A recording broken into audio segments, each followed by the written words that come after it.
Hello everyone, আসসালামু আলাইকুম। Welcome back to my channel learn with Shelly. আজকে আমি তোমাদেরকে নবম দশম শ্রেণী এবং এসএসসি পরীক্ষার্থীদের জন্য একটা উৎপাদক বিশ্লেষণ করে দেখাবো। তো এই অঙ্কটা করার আগে আমি একটা কথা বলি, যারা আমার ভিডিওটা পুরোটা মনোযোগ সহকারে স্কিপ না করে দেখার পরেও বলবা যে অঙ্কটা বুঝতে পারি নাই, তাহলে আমার তাদেরকে কোনো কিছু বলার নাই। শুধু রিকোয়েস্ট করবো যে ভিডিওটা মনোযোগ সহকারে পুরো ভিডিওটা দেখো, অবশ্যই তোমরা অঙ্কটা বুঝতে পারবে। তো চলো অঙ্কটা শুরু করি। তো আমার এখানে যে একটা রাশি দেওয়া আছে, তো এই রাশিটা আমরা উৎপাদক বিশ্লেষণ করব। তো এই রাশিটা উৎপাদক বিশ্লেষণ করতে গেলে আমাদেরকে বুঝতে হবে যে আসলে উৎপাদক বিশ্লেষণ মানেটা কি। তো অনেকেই বুঝো না উৎপাদক বিশ্লেষণ মানে হচ্ছে কি, যে এই যে একটা রাশি দেওয়া আছে, এই রাশিটাকে আমরা এমনভাবে ভাঙাবো যে দুইটা, এখানে এই যে কিন্তু 4x², এখানে মোট 4টা পদ দেওয়া আছে, এরা কিন্তু পদ, এক একটা পদ, আর পুরোটা মিলে হবে একটা রাশি।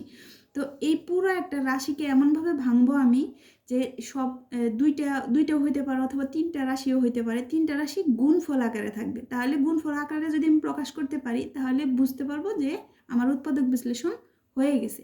যে উৎপাদক এই দুই বা ততোধিক রাশিকে গুণফল আকারে লেখাটাই হচ্ছে উৎপাদক, একটা আরেকটার উৎপাদক। তো চলো অঙ্কটা শুরু করি। তো এইখানে হচ্ছে যে মোট 4টা পদ দেওয়া আছে। তো 4টা পদ থেকে আমি এই 3টা পদকে নিব। কেন নিব? দেখো এখানে এক্স ওয়াই আছে, এই এক্স ওয়াইয়ের সাথে এক্স ওয়াই আছে এবং এক্স, এটাও এক্স আছে, এই যে ওয়াই আছে। এই জন্য এই 3টাকে একসাথে নিলাম, আর -4z²কে এটাকে সাইডে রাখবো, মানে লিখবই কিন্তু সাইডে রাখবো। তো প্রথমত আমি কি করব, একটা এখানে সূত্র লিখি, যে ওই সূত্রর আকারে এই 3টাকে আমি ভাঙবো। যেমন এখানে কি, a² -2ab plus b² equal, আমাদের একটা সূত্র পড়ছো তোমরা, a - b হোল স্কোয়ার। তো ঠিক এই সূত্র আকারে আমি এই জিনিসটাকে ভাঙবো। যেমন এখানে আছে a², তো a² যেহেতু আছে, 4x²কে a² মতো করে বানাবো। তো 4x²কে স্কোয়ারের মতো করে আমরা কিভাবে বানাইতে পারি? যেমন 4কে যদি ভাঙাই তাহলে কি আসে, 2 × 2, অর্থাৎ 4কে ভাঙালে 2 × 2 লেখা যায়, আর এটাকে 2² দেওয়া যায়। আর যেহেতু এখানে x² আছে, তাহলে x² যদি আমরা লিখি, এটাকে কি করব, 2x দিয়ে হোল স্কোয়ার দিলেই কিন্তু এই দুইটা থেকে স্কোয়ার একটা ব্র্যাকেট দিয়ে দিলেই আমাদের 2x হোল স্কোয়ার হইলেই কিন্তু এর মতো করে ভাঙানো হয়ে যাবে। অর্থাৎ আমরা 4x²কে 2x হোল স্কোয়ার এভাবে ভাঙতে পারি।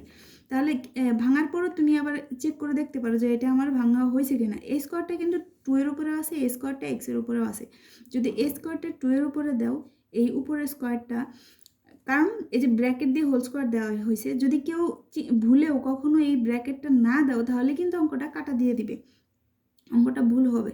তো এই স্কোয়ারটা 2 এর উপরে গেলে কি আসে, 2 × 2, অর্থাৎ 2 দুগুণে কত লেখা যায়, 4 লেখা যায়, এই যে 4। আর এই যে এই স্কোয়ারটা তো এক্স এর উপরে যাবেই, তাহলে এক্স এর উপরে গেলে 4x², অর্থাৎ আমরা এটাকে ভাঙায় এভাবে লিখতে পারি। তাহলে সূত্রের এই যে এটার মতো করে যেহেতু বানাবো, তার মানে আমরা a² লিখছি, এ কাকে বানাইছি, 2xকে কিন্তু আমি এ বানাইছি। এবার আসো b² আমি কাকে বানাবো, এই যে 9y² আছে, এটাকে আমরা b² আকারে ভাঙবো। এটাকে ভাঙাই, তাহলে 9কে যদি আমি ভাঙি তাহলে 3 × 3, অর্থাৎ 3 দুগুণে কত হয়, 9 হয়। আর এখানে কত আছে, y² আছে, তাহলে y², 3 উপরে স্কোয়ার যাবে, দুইটা 3কে এভাবে 3² লেখা যায়, আর y² এভাবে লেখা যায়। তাহলে অর্থাৎ 3y যদি দেই, y দিয়ে আমি এই দুইটা স্কোয়ার থেকে একটা স্কোয়ার নিয়ে ব্র্যাকেট দিয়ে হোল স্কোয়ার দিয়ে দিলাম, তাহলে কিন্তু কি আসলো, এই 3y², ওই 3y হোল স্কোয়ারকে আমরা 9y²কে ভেঙে আমরা 3y হোল স্কোয়ার লিখতে পারি। তাহলে এটাকে আমরা কি বানাইলাম, b বানাইলাম। তাহলে এখন এই যে মাঝখানে আছে -2ab, আমরা এই 12xyকে -2ab আকারে লিখবো। তাহলে এখানে সূত্রের আছে 2 দিলাম। এ আমি কাকে বানাইছি, এ বানাইছি কিন্তু 2x কে, 2x হোল স্কোয়ারকে না, শুধু 2xকে বানাইছি এ, অর্থাৎ সূত্রে 2 লিখলাম, 2x ইন্টু দিলাম, যেহেতু এখানে কোনো চিহ্ন নাই তাহলে আমাদের ইন্টু আছে বি কাকে ভাঙাইছি, বি বানাইছি কিন্তু আমরা 3y হোল স্কোয়ার, বি বানাই নাই, b² বানাইছিলাম। অর্থাৎ আমরা যদি স্কোয়ার বাদ দিয়ে বি কাকে ধরছি, 3yকে আমরা বি ধরছি, তাহলে এখানে 3y সূত্রের এই যে এখানে প্লাস আর b²। তো b² কাকে বানাইছিলাম, এই যে 3y হোল স্কোয়ারকে, অর্থাৎ 3y হোল স্কোয়ারকে আমরা বি স্কোয়ার বানাইছি। আর এই যে আছে -4z², এটাকে আমরা পরে ভাঙবো, এখন ভাঙবো না। তো এবার কিন্তু আমরা এই অংশটুকুকে ঠিক এই সূত্রের মতো করে আমরা ভাঙাইছি, অর্থাৎ a² - 2ab + b²। তো এই অংশটুকুর পরিবর্তে আমরা কি লিখতে পারি, a - b হোল স্কোয়ার। সেইমভাবে এখানে আমরা a - b হোল স্কোয়ারই দিব, কিন্তু এখানে অঙ্কের ভিতরে যেহেতু আমাদের ab নাই, a কাকে ধরছি 2x কে, আর b কাকে ধরছি আমরা 3y কে আমরা b বানাইছি।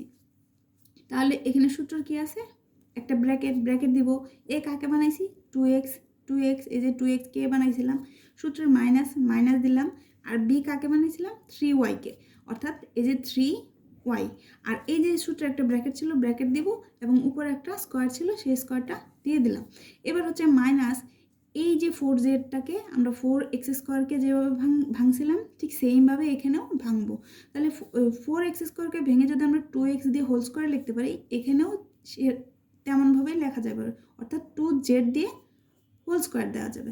কারণ a স্কোয়ারটা 2 এর উপরে আছে, a স্কোয়ারটা আবার z এর উপরে আছে। 2 এর উপরে স্কোয়ার দিলে কি হয় 2 × 2, আর z এর উপরে স্কোয়ার দিলে হয় z², 2 স্কোয়ার × z² যদি দিই, তাহলে এটা কি 2 × 4 4z²। তো 4z²কে ভাঙায় আমরা সরাসরি 2z হোল স্কোয়ার লিখে দিলাম। তো এবার আসো, এই যে এই অংশটুকু, এই পুরোটাকে মনে মনে এবার a ধরো, আর এটাকে b ধরো। তাহলে এখানে কি আসবে, স্কোয়ার - b²। আর উৎপাদক বিশ্লেষণের জন্য স্কোয়ারের ক্ষেত্রে স্কোয়ার - b², এটা হচ্ছে অরিজিনাল উৎপাদক বিশ্লেষণের সূত্র। এটা হচ্ছে উৎপাদক বিশ্লেষণের সূত্র, স্কোয়ারের সূত্র একটাই, স্কোয়ার - b² সূত্র a + b × a - b। তাহলে এই যে এই পুরোটাকে আমি a ধরছি, আর এটাকে b ধরছি। তোমরা কিন্তু এই অক্ষরগুলো দিবা না, তোমাদের বোঝার জন্য আমি a b এখানে দিয়ে দিছি। তো যাই হোক, এগুলো কিন্তু বাদ। তো এখন এখানে দেখো যা আছে এই সূত্রের, এখানে পুরো যা আছে এই পুরো সূত্রটাই আমি এখানে লিখে দেব। তো কিভাবে, কিন্তু এখানে a b দেওয়া আছে সূত্রতে, আমাদের এখানে কিন্তু a b দেওয়া নেই, আমরা ধরে নিছি। তাহলে এখানে একটা ব্র্যাকেট আছে, ব্র্যাকেটটা দিব, তারপরে a আছে, a কাকে ধরছে 2x - 3y কে, অর্থাৎ 2x - 3y, এটা কিন্তু a ধরছি a। আর সূত্রের কি, সূত্রের আছে প্লাস, সূত্রের প্লাস দিলাম, b আমি কাকে ধরছিলাম 2z কে, তাহলে এই যে 2z নিলাম।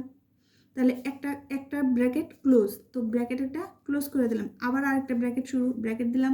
তাহলে কি a আছে, a আমি কাকে ধরছি 2x - 3y কে a ধরা হয়েছে, সূত্রের মাইনাস b কাকে ধরা হয়েছে 2z, এই যে 2z।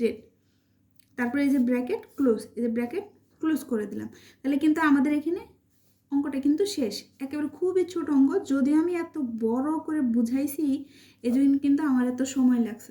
তো যাই হোক, এরপরেও যদি কেউ বলো যে আমি অঙ্কটা বুঝি নাই, তাহলে আমার তাকে কিছু বলার নাই, শুধু বলার একটাই, মনোযোগ সহকারে ভিডিওটা আবার দেখো। আমি 100% গ্যারান্টি দেবো তুমি অবশ্যই অঙ্কটা বুঝতে পারবা, কারণ আমি ভেঙে ভেঙে অঙ্কগুলো, প্রত্যেকটা অঙ্ক আমি ভেঙে ভেঙে বুঝাই। তো যাই হোক, যদি ভিডিওটা ভালো লাগে একটা কমেন্টস করবে, এবং ভিডিওটা খারাপ লাগলেও কমেন্টস করবে। আর আজকে এই পর্যন্ত, আল্লাহ হাফেজ।